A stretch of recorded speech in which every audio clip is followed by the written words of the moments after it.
आएंगे तो योगी ही। अरे नहीं नहीं, टीएफआई नहीं लगा रहा ये नारा। ये तो 7 चरण के चुनाव संपन्न होने के बाद के एग्जिट पोल प्रत्यक्ष रूप से दर्शा रहे हैं। ऐसे में भाजपा के नेतृत्व वाली योगी आदित्यनाथ की सरकार दूसरी बार आने का मतलब है राज्य में 3M का विदाई समारोह तय होना। ये 3M है मुनव्वर राना, मुल्ला और माफिया, जिनके मुंह से योगी सरकार के प्रति इतने पुष्पों की वर्षा की गई है कि वो स्वयं लज्जा के मारे फूले नहीं समा पाए। खैर, ये बात मजाक में कही जा रही है, पर राज्य से विदाई सुनिश्चित करने वाली बात को मजाक में लेना अर्थात खुद को बेवकूफ बनाने जैसा है।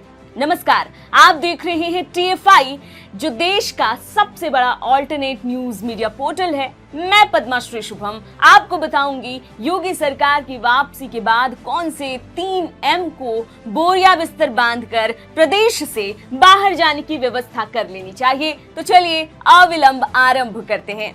दरअसल इस 3M के गठजोड़ को उत्तर प्रदेश में योगी सरकार की पुनः वापसी के बाद राज्य की सीमा तत्काल छोड़नी ही पड़ेगी, क्योंकि योगी बाबा का राज उन्हें न कभी रास आया है न ही कभी रास आएगा। यही वजह है कि योगी के आने पर उत्तर प्रदेश छोड़ देने की घोषणा कर देने वाले शायर मुनव्वर राना का अपना बोरिया बिस्तर समेत यूपी से रवाना होने का समय आ गया है। उत्तर प्रदेश समेत अन्य 5 राज्यों में हुए विधानसभा चुनावों के नतीजे आगामी 10 मार्च को आने वाले हैं। ये रण इस लिहाज से उत्तर प्रदेश के परिप्रेक्ष्य में अधिक महत्वपूर्ण हो जाता है, क्योंकि योगी सरकार के कामकाज से नाखुश विपक्षी पार्टियों के अलावा एक आधा वर्ग वो है जिन्हें बस विरोध करने के लिए ही योगी का विरोध करना होता है। भगवा गमछे से ऐसी खुन्नस कि योगी के आने पर राज्य छोड़कर चला जाऊंगा, ऐसा कहने वाले मुनव्वर राना बहुत मुखरता से योगी आदित्यनाथ का विरोध करते आए हैं।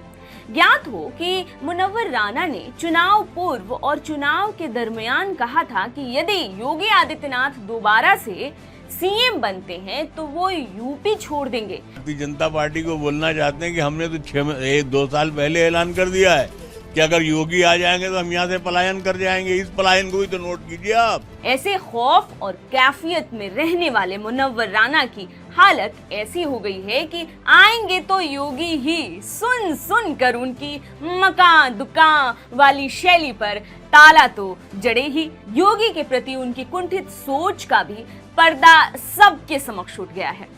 ये केवल मुनव्वर राना जैसे कट्टरपंथी लोगों की बात नहीं है। योगी आदित्यनाथ को नासूर मानने वालों की एक लंबी श्रृंखला है। 3M की कड़ी में पहले M मुनव्वर राना के बाद अगला M उन मुल्ला मौलवियों को परिभाषित करता है जो नए नए मुल्ला बने होते हैं, जिन्हें दिन की 5 नमाज पढ़ने का चस्का सिर्फ शुरुआती दिनों में ही रहता है। ऐसे ही कुछ मुल्ला घर बैठे योगी आदित्यनाथ की अंतिम तिथि की दुआएं पढ़ते रहते हैं। एक निजी कट्टरपंथ का सेंटर चलाने वाले ऐसे मुल्ला बस इस बात की रट लगाए रखते हैं कि कोई भी आ जाए पर ये योगी और उसकी सरकार ना आए। ऐसे में इन तत्वों के जले पर नमक छिड़क रहा ये एग्जिट पोल उनकी दुखियारी परिस्थिति का जमकर मजाक उड़ा रहा है। आगे बढ़ते हैं तीसरे M की ओर। तो ये तीसरा M है माफिया। ये सर्वविदित है कि योगी सरकार के एक्शन मोड में आते ही उत्तर प्रदेश के कई नामी गुंडे माफिया से परिवर्तित हो नेता बने। माफियाओं की ऐसी आफत आई कि जेल के अतिरिक्त तो और कोई 4 दीवारी उन्हें देखने को नसीब नहीं हुई। और तो और ऐसे माफियाओं की संपत्ति कुर्क होने का आनंद जनता ने पेट भर के लिया।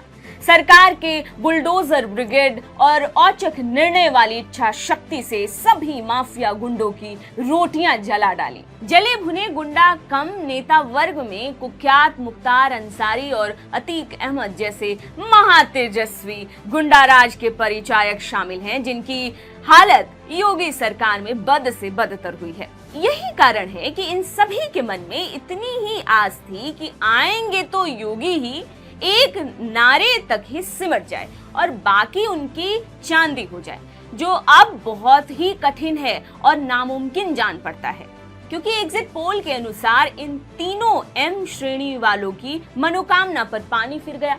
ऐसे में मुनव्वर, मुल्ला और माफिया, इन तीनों के लिए अंतिम लक्ष्य उत्तर प्रदेश छोड़ देना ही होना चाहिए, क्योंकि डबल इंजन की योगी सरकार की वापसी का मतलब इन तीनों एम के लिए सुख भरे दिन बीते रे भैया, अब दुख आयो रे के जैसा है।